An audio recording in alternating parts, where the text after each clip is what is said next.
Takže what's up, vítejte u dalšího videa z NBA 2K26. Dneska si výjimečně nedáme kariéru, ale zahrajeme si My League a uvidíme, kdo podle NBA 2K26 vyhraje titul v následující sezóně. Podobný videa s tímhletím konceptem, že nějaký simulace My League anebo přestavby týmu mám taky v plánu, dejte vědět, jestli by vás to zajímalo.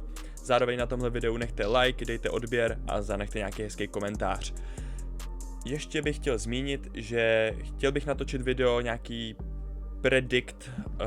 nějakou predikci následující sezóny jednotlivých týmů. Jestli by vás to zajímalo, tak je napište do komentářů. Takže my jdeme na to, koukneme, co nám to tady nabízí, když dáme My NBA.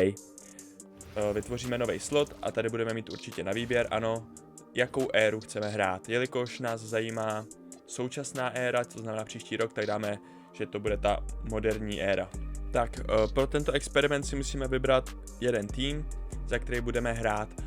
Jelikož nechceme úplně ovlivňovat nějaký výsledek toho, tak si vybereme nějaký tým, který nemá úplně šanci na titul. Objektivně, co si budem, takže bych to viděl buď na Washington nebo Portland, zvolíme třeba Washington. Jo, zahrajeme si za Washington a respektive my to nebudeme hrát, budeme to simulovat, ale budeme jakoby ovládat ten tým. Tím, že ten tým nemá úplně šanci na vítězství, tak je to vlastně úplně jedno. Tak, koukneme teďka na jednotlivé soupisky těch týmů, kdo podle mě takhle z první dobrý by mohl v NBAkách vyhrát. Tohle je teda soupiska Washingtonu, která je naprosto tragická. Jako 2 ze 3 nejlepších hráčů jsou 34letý CJ McCollum a Chris Middleton.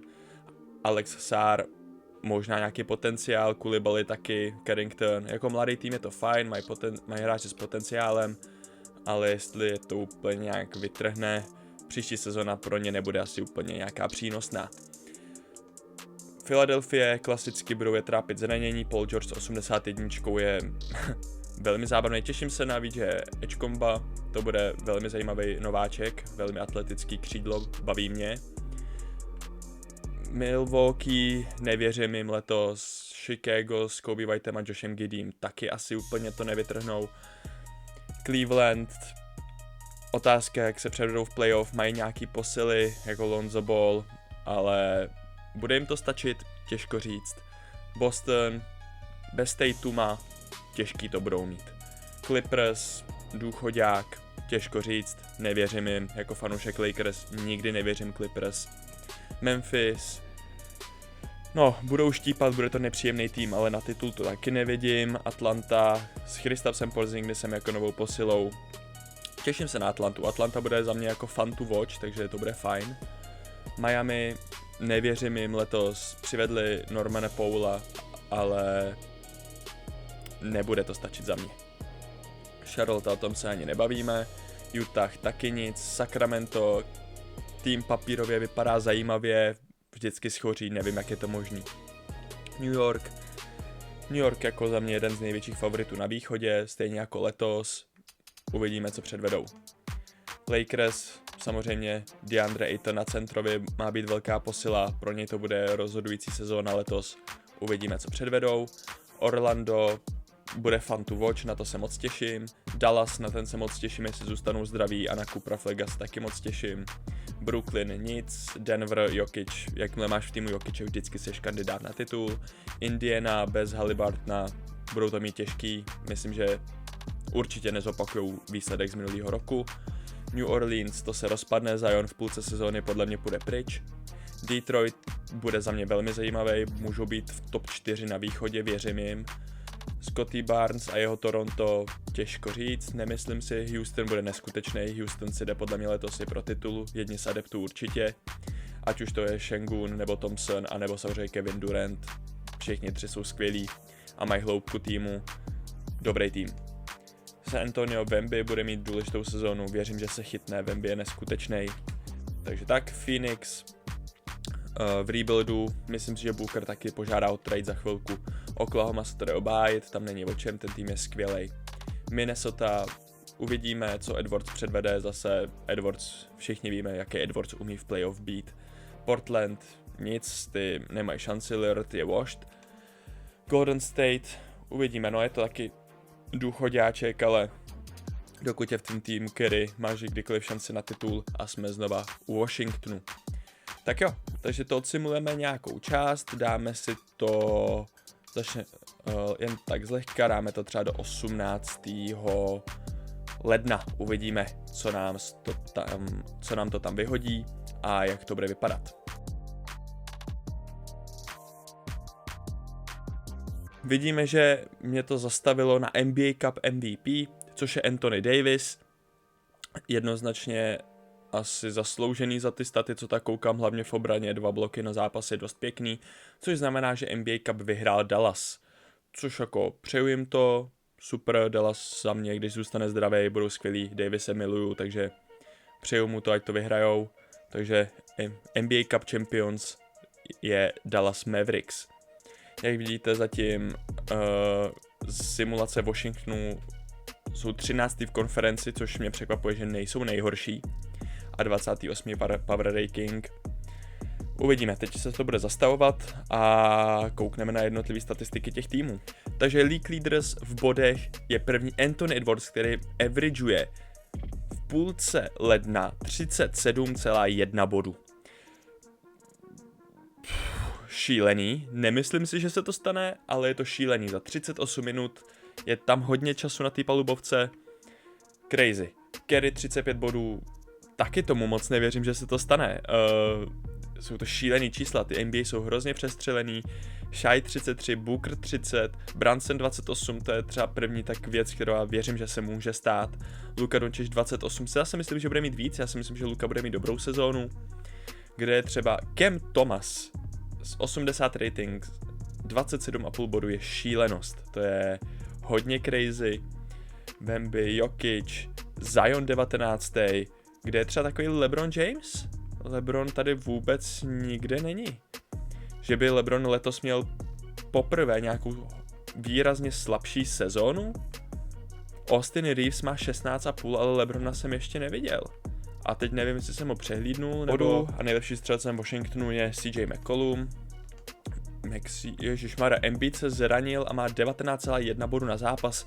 To je hrozně málo, takže že by Tyrese Maxey převzal Philadelphii, je to možný. Tyrese Maxey je mladý, má šílený potenciál, umí střílet, umí útočit, v obraně je slabší, ale ten jeho útok je šílený, takže věřil bych klidně tomu. Samozřejmě Giannis dominuje, to je logický.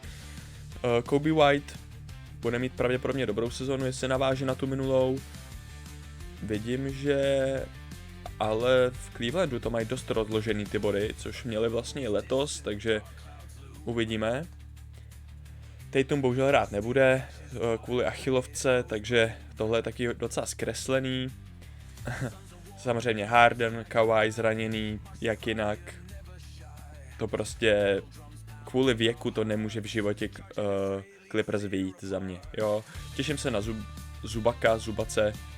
Bude mít dobrou sezonu, věřím tomu, že si zase naváže na letošní, doufám v to. Grizzlies, Morant potahá, to bude fajn.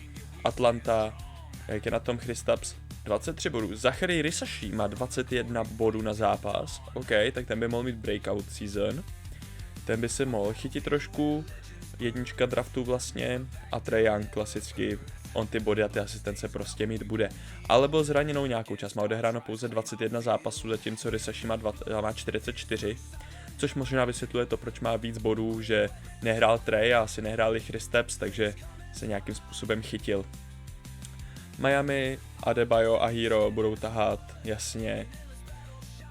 Lamelo, slabá sezóna od Lamela, ale on se to asi nemá úplně s kým hodit, jak tak na to koukám. Takže tak, tady věřím, že Lauri Markkanen naváže na Euro, který aktuálně hraje a hraje neskutečně. Nejlepší střed Sacramento je Malik Monk, to je pro mě velmi zarážející, ale proč by ne? Co by ne? Aha, on odehrál pouze 2 zápasy a pak se zranil. Koukám na to, že jo, 4 až 6 měsíců ještě, takže to vysvětluje, proč má tolik bodů, měl 2 dobrý zápasy. New York, Brunson a Towns, dynamic duo, super, věřím jim. Tak a tohle mě zajímá. Jo, LeBron má 20-29, tak se mu tam někde přehlíd, ale už to je slabší sezóna od LeBrona. Ale ono to tak asi v reálu bude, co bychom chtěli od 41letého borce. Odehráno 21 zápasů, Austin Reeves se chytil, co ten Ayton? 10 bodů, 7 doskoků, to je poměrně slabý, no, ale zase hraje v týmu, kde není ani první, ani druhá, ani třetí opce, takže co čekat. Paulo Banchero bude mít šílenou sezónu, Dallas, fantastická sezóna, bude to rozložený. Cooper Fleck zraněnej, ale 13 bodů, 5 doskoků, nějaký 3 asistence. To nejsou úplně přesvědčivý čísla na nováčka roku, a zase hraje v týmu, kde není první, ani druhá, ani třetí opce. Bude to mít těžký. Cam Thomas neskutečných 27,5 bodů, nechápu, kde to sebral. Jokic bude dominovat, Jamal Murray nejlepší střelec, ale Jokic triple-double na zápas. 10 asistencí, 11 doskoků, 26 bodů necelých. Šílenost. Haliburton zraněný, takže to je hodně zkreslený, ale teď je taky znova zraněný. Pelicans, Zion zraněný, klasicky. Cunningham, skvělá sezóna, neskutečná, bude skvělý. Jaden Ivey, paráda, 17 bodů je pro něj hodně slušný. Raptoři, nejlepší střelec Brandon Ingram, pak RJ Barrett, pak Scottie Barnes, hodně vyvážený ty 3 hvězdy. Jenom koukám, že RJ Barrett začínal pouze 9 zápasů ze 44, což je velmi zajímavá statistika, jestli to takhle bude, jestli posadí RJ, kdo ví. Rockets, těm hodně věřím, a nejlepší střelec samozřejmě Kevin Durant, pak Şengün a pak Thompson. Jo, tam budou důležitý taky zranění, Finney Smith, Capela a Thompson, tady ukazují, že jsou zranění, uvidíme, jak to bude v reálu. Wemby, šílená sezona, 3 bloky na zápas, Magořina, šílený. Booker musí tahat tenhle tragický tým. Jalen Green 21 bodů je super, to je jako fajn, ale zbytek je hodně podprůměrný. Thunder, Shai dominuje, Williams, Holmgren, jo, ten tým je prostě dobrý, ten tým je vyvážený. Koukne pak na celkový standings, Edwards brutálně přestřelený, to netuším, kde vzali, že bude mít 37,1 bodů. Lillard, že by se zpátky vrátil a měl 27,5 bodů v tomhle tragickém týmu. Těžko říct, myslím si, že se to nestane, myslím, že bude mít spíš takovou roli mentora už. A Warriors, zase Curry, no, 35 bodů, to je moc, ale myslím si, že Curry bude mít kolem těch 28. A jsme zpátky u Washingtonu. Koukneme teďka na celkový standings, jak to teda vypadá, a na východě vede New York v polovině sezóny a Atlanta je druhá. Zajímavý, kdo je poslední? Poslední je Charlotte, 6 výher, 37 proher, je jako brutální. Brooklyn, Washington, Boston je na 12. místě, OK, to mě jako fanouškovi Lakers to dělá velkou radost, nemyslím si, že se to stane, ale je to zajímavý. To samý Milwaukee, Miami takhle dole, to je, že by Milwaukee šlo, to je jako hodně šílený v půlce sezóny. Philadelphia je hrozně vysoko, za mě takhle v životě nebudou. Indiana tam bohužel nebude, protože jí chybí Haliburton. Orlando za Chicagem, ten východ je hodně divoký teda, musím říct, to jako, nevím, co se tady děje, a koukneme na západ. A západ vede Dallas 35 výher, 8 porážek, Minnesota 34 výher, 9 porážek, Clippers jsou čtvrtý, ale pozor, já nevidím Lakers. Lakers jsou 10. 2021, to je hodně tragický, Utah je extrémně tragický. Tohle je, co tady dělá prostě Portland, nemám tušení. Zbytek, jako ten západ je fakt nabušený, tam to může dopadnout jakkoliv, tam klidně se může stát, že Lakers budou 10. Klidně se může stát, že Memphis neuhraje ani play-in, ale co tam dělá Portland teda, to moc netuším teda. Ten Utah je brutální, no, to ještě rozprodají určitě. Tak jo, dáme to na konec regular season a uvidíme, jak to dopadne, a nebo ještě vlastně můžeme kouknout na to, jak vlastně dopadl All-Star Game, jak to zatím vypadá, League News nebo Award Races. Koukneme nejdřív na Award Races, kde kandidátem na MVP je Anthony Edwards. 37 bodů, asi se není čemu divit, druhý Nikola Jokic, ten tam bude vždycky. Pátý Luka Doncic, může být, věřím, že ten tam bude v té top 5 letos. Wemby, pokud zůstane zdravý, taky. Shai, tohle je za mě poměrně realistická top 5 na MVP. Otázka, jak budou ty staty, jaký bude pořadí, ale myslím si, že to takhle může klidně stát. Rookie of the Year, Cooper Fleck první, Egor Demin, na to se taky těším upřímně, to je Rus, který hrál za Real Madrid, takže Evropan v NBA, může to být zajímavý, jako ty Evropani z Realu Madrid v NBA je třeba Luka Doncic a víme, co zvládnou dělat v NBA. VJ Edgecomb, Dylan Harper až pátý, AC Bailey třetí, Cooper Fleck za mě bude mít jednoznačně Rookie of the Year, pokud se nezraní a ale tady teda ty čísla nejsou tak dominantní, jak bych čekal od něj. Sixth man TJ McConnell, nejsem si jistý, jestli, jo, já tady mám ještě tutoriál, jestli on opravdu přestoupil do Clevelandu, anebo je to, že ho vytradovali. Vytradovali ho, v téhle sezóně ho vytradovali, OK, takže můžeme očekávat, že TJ McConnell možná přestoupí. Myslím si, že spíš ne, myslím si, že to je srdcař Indiany, ale je tady a možná by mu to prospělo, když by byl sixth man. Russell Westbrook v Bostonu, no jej damane, že by podepsal ještě v Bostonu, on podle mě Westbrook ještě není podepsaný teďka nikde, takže že by skončil v Bostonu a byl by tady kandidát na sixth mana. Scoot Henderson, RJ Barrett, tohle bude zajímavý race. Defensive player je za mě rozhodlej, tak myslím, že ta finální pětka klidně může vypadat. Viktor Wembanyama tam asi jako, pokud zůstane zdravý, určitě to vyhraje. Buzelis Most Improve může být Kveta, ten nás zničil Českou republiku s Portugalskem teďka na Euru. Zachary Risaše, tomu bych věřil, že ten může mít jako dobrou sezónu. Clutch player, absolutně jako zbytečná award, ale Kyrie Irving asi jako může být. Tak, ještě koukneme teda na ty All-Stars, jak to vypadá. All-Star voting z backcourtu na západě vede Shai. Někdo zajímavý tady, úplně asi nic, co bychom nečekali, že tam bude. Frontcourt, samozřejmě jako klasicky. Asi nic zajímavého. Jalen Williams je poměrně vysoko, věřím, že třeba Jimmy Butler může být klidně před ním. Nebo Sabonis, ten už bys to zasloužil. Na východě to je tak nějak, co bychom čekali. Kobe White a Josh Giddey, 8. a 10. To je dobrý, to je zajímavý. A frontcourt, Tatum, Banchero, někdo zajímavý, Brandon Ingram na 10. OK, to je takový nevšednější. Tak jo, dáme to teda na konec regular season a uvidíme, jak to celý dopadne, ta základní část.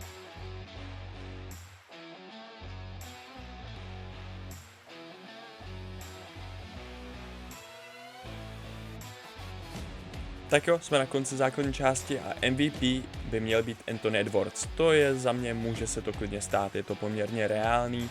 Jestli bude mít takovouhle sezónu, jako měl tady, 48% z trojky, 59 úspěšnost, 37 bodů na zápas, jednoznačný MVP. Věřil bych tomu, že se to může klidně stát. Rookie of the Year, Cooper Fleck, tam asi není o čem, všichni v to věříme. Cooper Fleck je generační talent, takže je to pravděpodobný. TJ McConnell, sixth man v Clevelandu, to je zajímavý.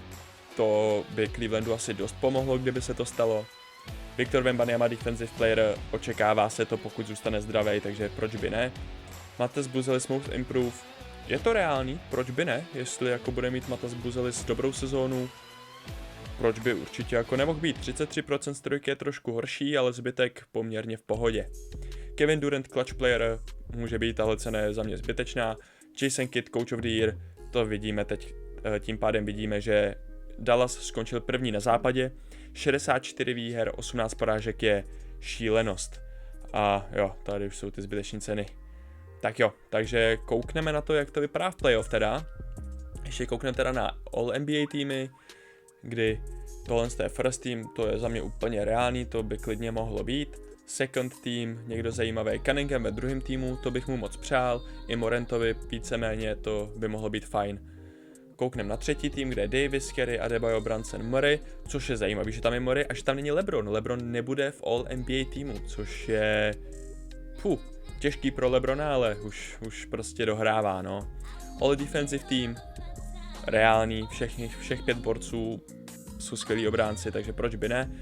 A Ausar Thompson v druhém týmu, OK, Draymond Green se pořád drží, Davis tam je, Holmgren, Turner, to může být rookie. Trey Johnson, OK, zajímavý pick, čekal bych tam spíš třeba Harpera, ale on byl asi zraněný, takže rozumím. A Dylan Harper, ano, jak říkám, je v druhém týmu.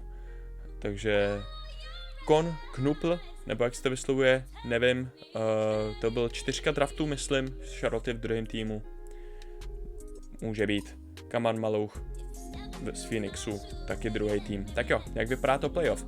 Lakers, Sacramento, Golden State, Houston jsou v play-inu. Západ jinak dominoval Dallas. Ten Portland na 6. místě je teda šílený, nevím, co tam dělají. ale jinak víceméně by to tak nějak asi, věřím, že by to tak nějak mohlo i být. Tyhle týmy by se tam teoreticky mohly dostat, jenom ten Portland je tam teda šílený. Na východě zase, když kouknem, Toronto tam je vysoko, těžko říct, jestli se takhle zvládnou. Indiana tam pravděpodobně nebude takhle vysoko, playoff by mohli uhrát. A play-in, dámy a pánové, Boston není ani v play-inu. Boston to oficiálně nezvládl příští sezónu. Orlando v play-inu s Chicagem, fandím Orlandu určitě, a Philadelphia Milwaukee, fandím Milwaukee určitě. Tak jo, odsimulujeme první kolo, nebo respektive play-in. A Lakers se nedostali do playoff, tak tohle by byla pro fanoušky Lakers drtivá zpráva, včetně mě teda. A Houston z 8 tohle bude velmi dobrá série, Dallas-Houston. Minnesota Golden State bude taky dobrá série, takže to je fajn. Philadelphia postoupila a Orlando to nezvládlo, Orlando nepostoupilo, tak to je těžká rána pro Orlando. Tak jak dopadne první kolo? První kolo Dallas suše, velmi suše, 4-0, Clippers 4-1, takový gentlemanský sweep, Oklahoma Portland převálcovala, Minnesota vyhrála nad Golden State, takže v pohodě. New York jako s elegancí přijel Philadelphia, Atlanta porazila Cleveland, to mohl být dobrý jako zápas, Indiana si poradila s Torontem a Detroit slušně přijel Chicago. Za mě z těch bude finále. Já věřím Oklahomě. Já věřím, že Oklahoma to dá do finále, že teďka vyřadí Minnesotu a pak vyřadí Dallas. A tady já věřím Detroitu. Za mě Detroit bude velmi dobrý příští rok. Takže kouknem. A moje predikce už teďka selhala, protože nepostoupil ani Detroit, ani Oklahoma. Takže super. A finále konference New York, Indiana a Dallas, Minnesota. To budou dobrý zápasy, pokud by samozřejmě Haliburton byl zdravý. Ale Dallas Minnesota bude velmi dobrý zápas a Dallas se trápil poměrně s Clippers, zatímco Minnesota suverénně přijela Oklahomu, takže může se stát, že Dallas bude unavený. Dáme si to a Anthony Edwards postoupil z Minnesotou do finále, kdy nastřelil v Conference Finals 39,8 bodů na zápas. To je neskutečný, co z něj udělali v těch NBAkách s Edwardse. Je to reálný, nechám na vás, je to šílený minimálně. A New York se dostal do finále, takže kompletně New York šílí aktuálně, protože jestli Jalen Brunson dovede titul do New Yorku, to bude velmi, ale velmi zajímavý, ale já teďka koukám, že New York postoupil v 7, kde 7 byla o 14 bodů, takže to bylo suverénní, ale Haliburton skoro triple-double, Brunson si to pohlídal. Josh Hart taky skoro triple-double, to je roleplayer, kterýho prostě chcete mít v týmu. Zatímco Minnesota suše přijela Dallas. Koukneme na to taky, jak to dopadlo. Dallas hrál v plných, takže nevím moc, co se stalo. Cooper Flag hodně schořel, Thompson klasicky schořel, ale Klay Thompson 35 bodů teda, ale úspěšnost nic moc. Takže těžko říct, jak se to stalo, o kolik to bylo bodů. O 13 tam Edwards musel šílet. Edwards 53 bodů v posledním zápase. Edwards je neskutečný. Jestli takhle Edwards bude opravdu hrát příští sezónu, tak se máme na co těšit. A finále, to si dáme po zápasech, takže dáme si první zápas, kde New York vyhrál první zápas, ale Edwards dal 42 bodů. Ale i tak to nestačilo, protože Brunson dal 50 bodů ve finále. Tak tohle by byla dobrá série, očividně ofenzivní. Dáme druhou hru, kde New York opět vyhrál.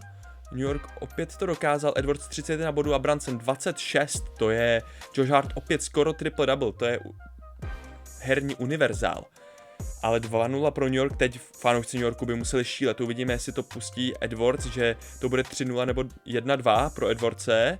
Je to 3-0 pro New York, tak jestli tohle New Yorku hraje, 42 bodů od Jalena Brunsona, 39 od Jordana Clarksona, který z lavičky tam dotáhl asi neskutečnou energii.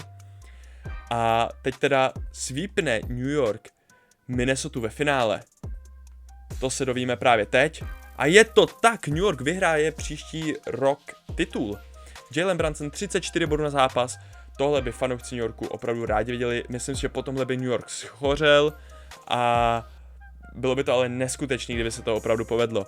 Takže těším se na příští sezónu, budu jen tak jako hlavně házet očkem po New Yorku, jestli to opravdu dotáhnou do toho finále nebo ne. A tohle to bude pro dnešní video všechno. Takže dozvěděli jsme se, kdo příští rok podle NBA 2K vyhraje titul. Bude to New York, MVP Anthony Edwards, MVP finále Jalen Brunson, MVP NBA Cupu bude Anthony Davis. Takže uvidíme, co se z toho stane. První můžeme zkontrolovat ten NBA Cup, ten se vyhodnotí první. Další zajímavý body budou třeba, že Boston ani Lakers se nedostanou ani do playoff. Takže těším se na příští sezónu, budu z ní dávat určitě nějaký rekapitulace a budu hodnotit průběh sezóny, takže těšte se na to. Takže dejte odběr, like, nechte nějaký hezký komentář o tom, jak vás to bavilo a jaký videa byste ode mě chtěli vidět. A zase příště, takže peace a love.